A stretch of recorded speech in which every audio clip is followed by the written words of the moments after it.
On the money. Could an encore career make sense for you? We'll explain when the third hour of today comes right back. October is National Retirement Security Month. So in this morning's On the Money, we are digging into some new trends and opportunities for this exciting stage of life. So here to help is certified financial planner Shinobu Hindert. Good morning, Shinobu. Good morning.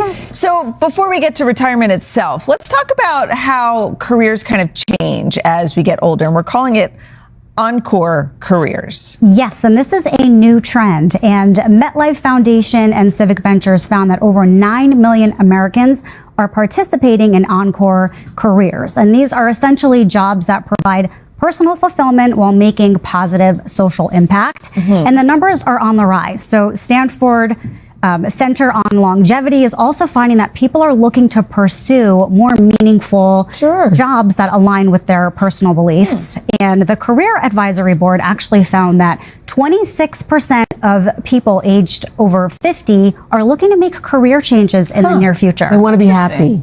Make money, but have purpose. Then there are those folks who maybe they don't want to retire, or they can't really retire. They're not willing or not able to retire. You call it retirepreneurship. What is that? I think this is a combination of that, of people that are retired but miss that purpose, and they're trying to find jobs that find joy in. So there's a lot of women that are making crafts at home. It could be jewelry, candle making. They're selling them at craft fairs and even on Etsy. And then you have people that are going into consulting work in their previous line of work. So they're all in, but they're kind of like, hey, I can step out of this if I want to. And then we find some people dipping in real estate investing, which is interesting. So libraries, local communities are great resources for people that are saying, I don't want to fully retire. How do I get back in? And it sounds like there's this growing gap between, when you retire and then frankly your life expectancy. People are living longer, so your bills are higher. You're looking for things to do. Talk a little bit about that. Yeah, Americans are living longer than ever before. And the Census Board found that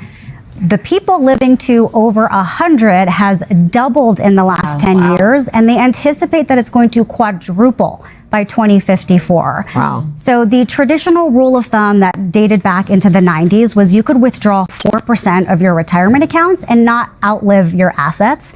That thinking has changed. Wow. So you have investment advisor Morningstar. They're looking at that saying maybe it's more like 3.3%. Don't pull as much out, right? Wow. Yeah, and then dynamic withdrawals. You have other financial experts that are saying when the stock market's doing well, take a year like this year, you can withdraw a little bit more.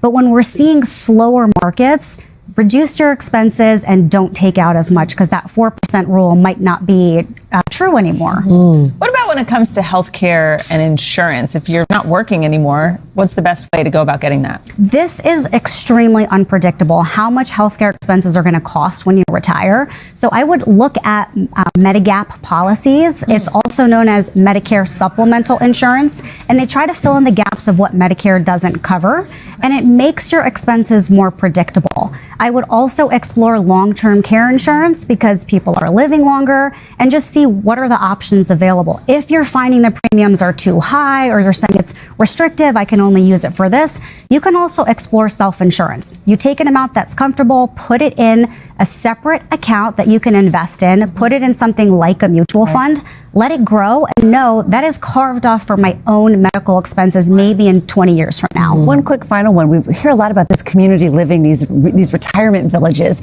What is this trend and what's the advantage there? This is just more of a social setting, and they have really great amenities and services like fitness clubs, social clubs inside of them, and then even on-site healthcare facilities, which is really great.